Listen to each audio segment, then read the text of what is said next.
What's up, everybody? Welcome to another episode of Bros Before Shows. Again, we are on location at South Mississippi Toy Fest with another one of our guests slash vendors.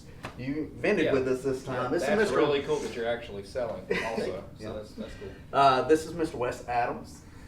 Man, tell us about your booth first. Tell us what you were selling. All right. Well, we got a kind of a little bit of everything. We've got the Masters of the Universe. We got the Funko Pops. We got sports cards, Pokemon cards. We had Ninja Turtles. If we could get our hands on it and it was legal, we're selling it. That's Cool. awesome. Cool. Did you have fun today? It was your We first did. time vending with us. He's been at the Ellisville show. Yeah, Have you been been at to Ellisville? Yeah, Okay. You were at the BSU? The Oh, that's first cool. one. It's always fun to talk to new people and just exchange childhood stories Yeah. and then just. Oh, I had that when I was a kid. Well, hey, you can have it again. Yeah. Would you like to So, have your child? yeah. So yeah, For a price. There you exactly. go, So yes. it's been fun. Yeah. So you're probably going, okay, well, he vended, but you just said he was one of your guests. Mr. West was a referee for ECW, for WWE. Who else did you work for? A little bit of everywhere. Memphis Wrestling, NWA Wildside. I traveled a pretty good bit from early 2000 up until my most recent appearance was for Memphis Wrestling this past June. Okay. Worked a couple events for them, worked their TV tapings. Not really actively involved in wrestling anymore because this is kind of mine and my wife's side business now, and we have an 8-month-old little boy. The traveling. Yeah, that's a the thing. not doing Yeah. traveling. Yeah, that's the thing. Yeah. So, Yeah. So your time with WWE, how many years did you do? With them full time for 2 years. For 2 years. But I did work kind of freelance on and off up until 2014 was the last time. I would go do extra stuff here and there if they needed, somebody to come do a couple shows. This is something extra. I would go do it. But never went back full time after that. But that was cool. What was one of the biggest matches you did? I was pretty fortunate. I got to do some really good matches. I did the Divas Battle Royal and Stone Cold Steve Austin beer drinking contest at SummerSlam 07. I got to work the tri-branded Battle Royal at WrestleMania 24.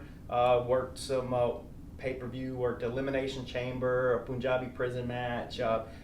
I was able to referee. I didn't do Raw very much, but I was a substitute for referee John Cohn when he was out for the birth of his first son.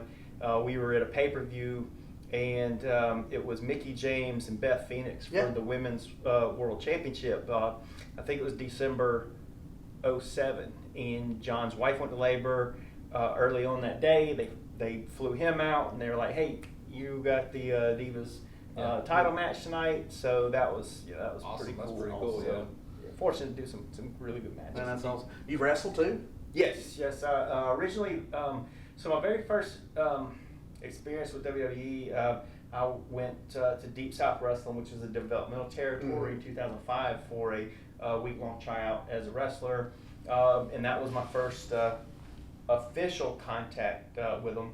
And then they brought me in as extra talent, had me be one of the sacrificial lambs and get beat up a couple times, and it just so happened they were looking for a referee at the time, and I had short hair, I didn't have any tattoos, I kind of looked like Honey, I Shrunk to Cena, pretty basic look, and just John Laurinaitis, who was in charge of hiring at the time, he just said, "Hey man, you did a good job tonight, I could hire you as a referee if you're interested," and no hesitation. I was like, Done. "Yeah, when do I start, man?" Yes, say less. That's That's really cool that worked for out me, like that. especially that era, from 95 to about 2005, 6, 7 Yeah. is really when I watched.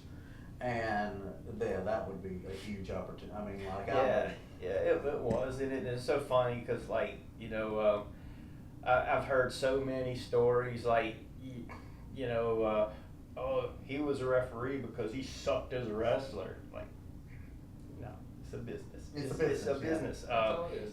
It's all about making money. It's about learning the trade, and you really have to. That's a whole other level than the independent scene. You think. I did independence for 5 years before I got signed, and you think, oh, I've been a wrestler for 5 years, I know what I'm doing. You don't know nothing. Yeah. You go that first day of developmental class with guys like Dr. Tom Pritchard or Dusty Rhodes or some of the trainers they had there, you find out real fast you don't know nothing. Yeah. So, And do you have a favorite wrestler that you interacted with throughout your career? Maybe a couple. yeah, definitely a couple. I'm never able to narrow it down to just one favorite wrestler. I'm the same. I can't. I Yeah. mean, just real quick, out of a cannon. Piper was one of my favorites. Andre, RVD, Sabu. I was a big original ECW fan. So I have Sabu and Jeannie's autograph. Jeannie, she was in Deep South Wrestling. Yeah. Yep, Melissa Coates. She sure was. Yep. Yep. I picked up autograph from GCW that does a lot of work. GCW Collectibles and stuff. Yeah. And I picked that up from them, and I was like, oh, I'm definitely getting Yeah. this because Jeannie passed away several years ago. Right, yeah. And I was like, this is something I'll never be able to Yep. get. So. Yeah, and that was fun for me because they had just when I started there about a year into the ECW Resurrection, so they still had a lot of the ECW originals like Sabu and Sandman and Balls Mahoney and Little Guido and Tommy Dreamer, and I was able to talk to them and get to know them. So that was really Well. really The fun. ECW had they literally had a cult following because they were from Philadelphia, if I'm not mistaken, Philadelphia, and it was always the same venue. And they just would pack it out, and it was wild every time. Yeah. So did you go there, or was it on the road stuff? Oh, I went on the road. So by the time WWE brought it back, they brought it back as their original plans were to be a separate touring brand, but I don't think the initial house shows did as well as they had hoped. So they kind of combined ECW and SmackDown and did the TV tapings at the same time and the house shows. So you're kind of seeing both at the same time. Okay. But then eventually, they tried to turn ECW into the developmental, and then eventually NXT game show, and then what it is nowadays. So, so it was, it was what it was. So I saw an interview with some of the Attitude Era referees, and one of the guys asked him. He said, "So you have your earpiece in because you're constantly listening. They're giving you cues and everything that you got to do." And they said, "Well, you got to keep time. Hey, a commercial break's coming or something like that." And you would tell the wrestler, basically, you were yelling at him for something, but giving him the cues too. It was crazy. You're giving them time cues. You're calling spots to them. You're telling them when you're in commercial break. And if this was 1984, somebody like Dr. Death Steve Williams would kill me for telling all these secrets. But it's a different They've all been time told era. anyway. They've all been told anyway. So not saying anything that hadn't been said before. Yeah. But one time I do remember they changed the finish in the middle of a match. Really? They had brought a developmental wrestler up. He was working a dark match with Chavo Guerrero. I just got his autograph. And he was such a cool guy. I love Chavo. And so the original plan was Chavo was supposed to beat him, and we're halfway through the match, and then I get in the earpiece, change the finish. We want the kid over. Tell Chavo. So Chavo grabs him in a hold, and I lean down. I was like, "Hey, Chavo, they changed the finish. They want him over." And he looks at me and he goes, "What?" You had all day to decide this, but Chavo, he is such a great worker, and he came up with a new finish on the spot and pulled it off. So I mean, can't say enough good things about him, and he's doing real good. He does a lot of stunts for. He did all the wrestling choreography for Young Rock.